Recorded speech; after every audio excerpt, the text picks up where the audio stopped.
Scaling a brand from 7 to 8 figures isn't about finding a magic setting in a Meta Ads dashboard. It's about building a creative system that can actually handle the volume. After 12 years of scaling brands, I've found that the biggest bottleneck is typically a brand's creative library or lack thereof. When brands try and scale up their spend, the main issues they run into are around creative fatigue and a lack of overall creative diversity. It's not just about a large volume of creative. It's about making creative that actually converts, making new assets that are meaningfully different from each other, that users don't mind seeing them twice, and that they're strategically made to reach new users. In this video, we're going to break down the basic architecture of a winning ad, or categories of creative to build out your funnel, and how to structure your ad sets for scale. Let's dive in.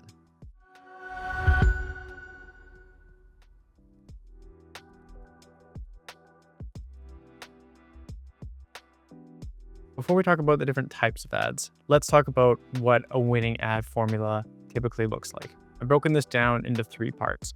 First, we have the stop or the hook, then we have the hold, and then we have a validate section. The hook is the most important because we're paying per impression, and if users stop, we get a lot more of those impressions. Most users don't stop the scroll. They'll just watch the first frame and then keep scrolling. So it's really important to think about what's in that first frame. I've got 2 ads up on the screen here. Both have fantastic hooks in their first frame. So for Tropic Feel, it says, our travel hack for an 18-hour flight. Great hook. I think a lot of users have been in that position. And same with Far Away. Their main hook is, I'm tired of replacing old plates. And they've also done this comment share structure, which can be a great hook these days. So definitely worth checking out. The hold is where you get users to move on. Ideally, you're getting them to click through to your site at this point, where I've talked about here selling the transformation. And we'll watch the Far Away ad that has all 3 of these elements in it done really well. And then a validate section, which removes risk and builds trust with social proof. So let's take a look and see what that looks like. This is the dinnerware brand you need to know. Far and Away makes stunning restaurant quality pieces at a fraction of the price. Right here is the transformation. So it's not selling the product. They're not saying what it's made of or anything like that. They're saying this is restaurant quality tableware. So if you got to think about this person, their ideal buyer wants to show, ideally if they're hosting, they're having people over, they want people to be very impressed by the product. And that's the main feeling that they want them to go for. And so that's the transformation in this ad. And I think that's a great transformation. And I think this ad is doing very well for them. Next up, they do talk more about the products. They're durable, dishwasher and oven safe, 100% toxin free, and perfectly stackable. Everything is artisan made in Portugal, using an eco-friendly zero waste process. Choose from 5 versatile colors and a matching cutlery set. Loved by lifestyle magazines and over 10,000 happy customers. Grab a set today and bring the fine dining experience. Did you catch that validation? So right at the end, if there was still any skepticism, they say, Loved by lifestyle magazines and over 10,000 happy customers. Loved by lifestyle magazines, show the magazines, and over 10,000 happy customers, and they're showing 5-star reviews. That's a great validation and something to think about when you're making your ads. You might not have that much validation at the moment, but then you got to think, what can I do to get the validation to put into my ads? Because it does make a big difference. You also want to have that validation on the site afterwards, of course. Next up, we'll talk about the different categories. I've got UGC first up on the screen here, and it's very important, still important to this day. We're coming into 2026. UGC is still one of the main needle movers, I'd say, in ad accounts. The goals are to make it feel very peer-to-peer, very authentic. We don't want any, quick edits or swipe ups that are going to make people feel like it's an ad. There's a lot of different types of UGC. We've got review overlays, such as this one, and the only readers I wear now. Great hook. It's very direct. This could likely go well anywhere in their funnel. Could be a great top of funnel ad. Could also be a great middle or bottom of funnel ad. We talk about founders' stories. Also can be UGC, and you want it to have that authentic feel if you're the founder speaking into the camera, or you can have a us versus them is a really good way to do a UGC ad as well. I'll put some links to more UGC ads in the description of the video.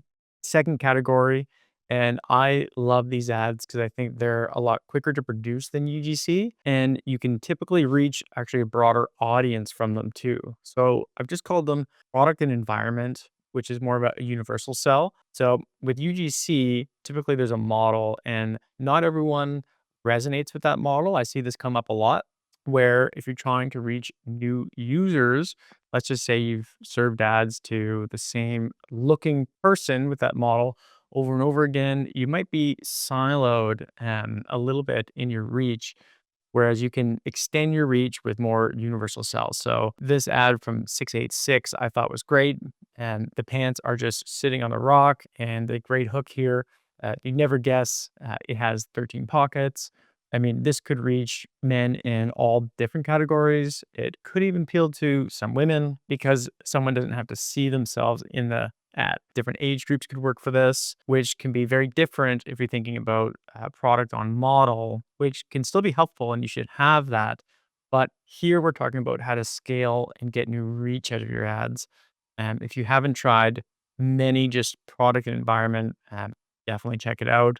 Again, there's no distractions here, which can be very powerful.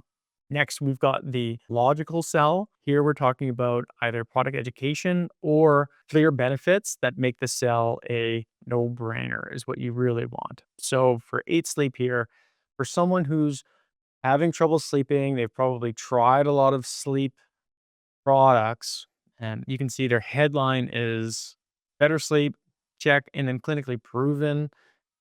Because I think a lot of people get very skeptical when it comes to new sleep products about what to try next. And reasons it's a logical sell, these sell for a few $100s, but if you're falling to sleep 44% faster, you're getting 34% more deep sleep. That's a pretty compelling argument and for someone to try this. Of course, when you go to their site, you can try it risk-free at home. And so if I'm going to get these big benefits and it's risk-free, pretty logical sell for someone. To enhance this, you'd actually have more ads, say from founders or from UGC talking about how these benefits have been true for them or how these benefits were engineered into the product or how the product was engineered to make these benefits work. So you'd want to expand on that, but just a really good way to build out your funnel. Talking about category 4, and we're talking about closers here.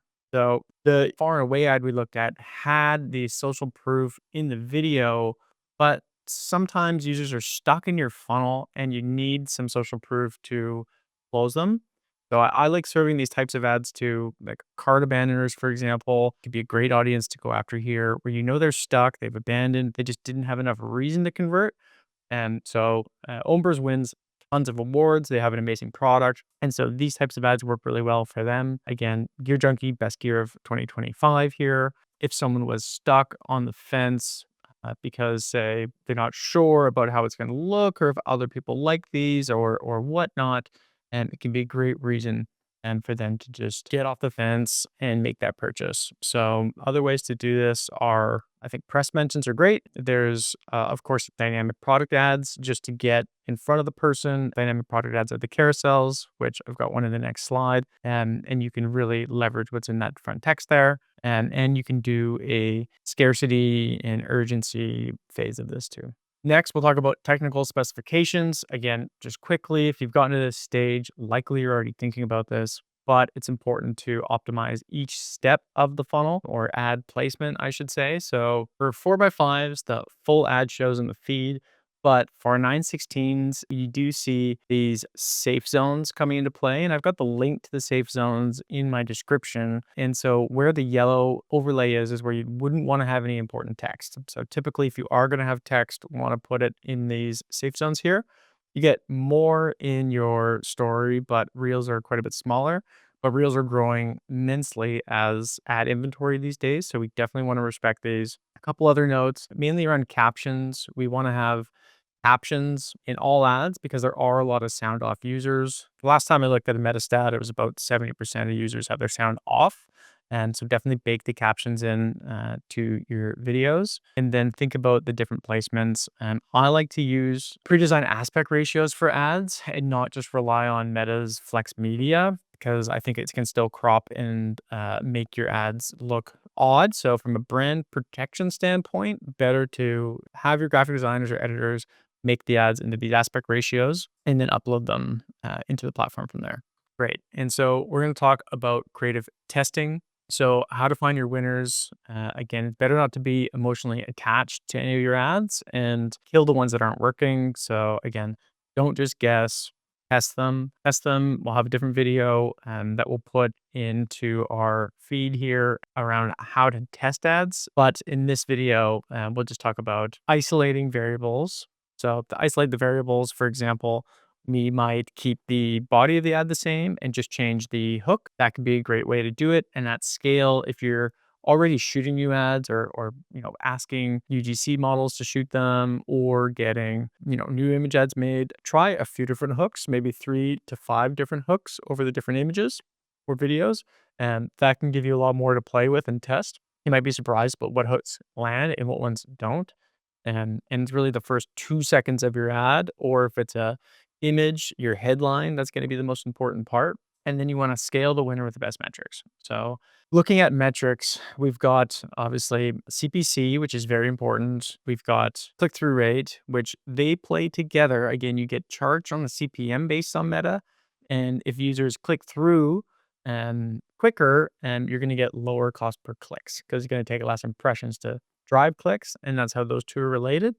And then you've got your thumb stop rate, which is just 3-second video views divided by impressions. So how many people see it and then watch 3 seconds? It's only available for videos, of course, and you have to build a custom column in your column set to do that. And then you've got lowest cost per purchase and add to cart. And I like to look at all of these combined to kind of paint the picture. If you have enough data, of course, you can just go by cost per purchase and ROAS. But typically, when you first start testing ads, you're looking more at click and engagement metrics than you are cost per purchase metrics. Of course, they'll come into play over time, but it is important to look at all of them across the funnel. Now, to keep scaling, you want to build out your creative library.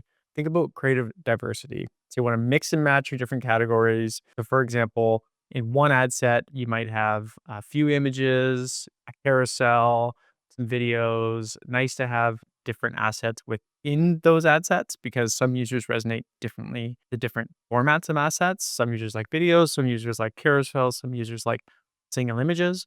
And so you want to think about having creative diversity within your ad sets, but then also just within your account. So if you think about all the formats we just talked about and different creative types, try and build out each of them and just keep adding on and adding on. Let's imagine you've got some UGC ads that are done and working well. Build out some great images and get them to start doing well.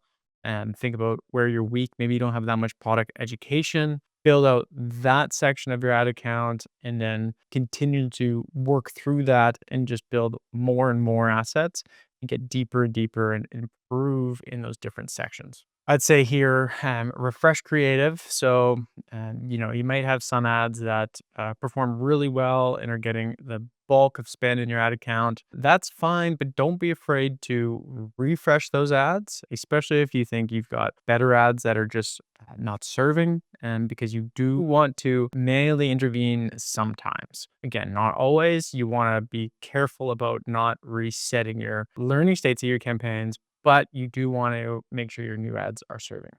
As a bonus, download my meta ads testing framework, which will be linked in the description below and on the Function Growth website. One last bonus slide here, just looking at creative diversity continued. Got an example from Far and Away. Again, fantastic overall diversity of ads. And in this example, we've got some videos, which is like the first ad we just watched there, which I'll play. They've got a great array of images. They've got some light animations and some GIFs. And then they've got some single images, not collages like those ones. And you can see all 4 of these ads have very different looks. So if, for example, this ad originally hooked someone and they're on the fence, they might serve them this ad just to show them kind of more benefits. They might show them this ad later on to say, well, this person's stuck in the funnel. They might just need a reason to buy. Maybe they're waiting for a sale, but urgency can do that. So limited stock available can be really helpful to get someone to convert without showing them a sale if you're not a brand that wants to do many sales. And then this one stacked in the cover here is great just to give them a totally different look. Again, you'd have to think about this one. It might not even look like the first ad. If you saw this one and this one, of course the tableware is similar, but it's like looks very different. Could be different brands, but that's important because some users might resonate with this one with the kind of darker stone and overall look of it. But some users might resonate better with, okay, maybe they have dark cupboards and they've got white plates. You got to think about the different users you're trying to reach and how to get them to resonate and keep their ads looking different. So really great look of just overall creative diversity here. We're going to jump into the ads library. And so I've got this ad saved here. I'll just play it just to show you what this overall video looks like and how it's different than that animation. Hosting season is here, and I'm super excited to share my latest find with you all. I got this European stoneware set from far and away, and it's my latest obsession. The entire collection is hand-finished with zero waste in Portugal by heritage makers who have done it for centuries. They're designed for restaurants and cafes, so won't chip and scratch easily. I love this clean shape, and the quality feels amazing. You can even use the plates and bowls directly in the oven. I honestly can't wait to invite guests over and try out my new recipes. Again, really selling that transformation. This is premium tableware, designed by artisans, really pushing that versus this animation ad we'll play next.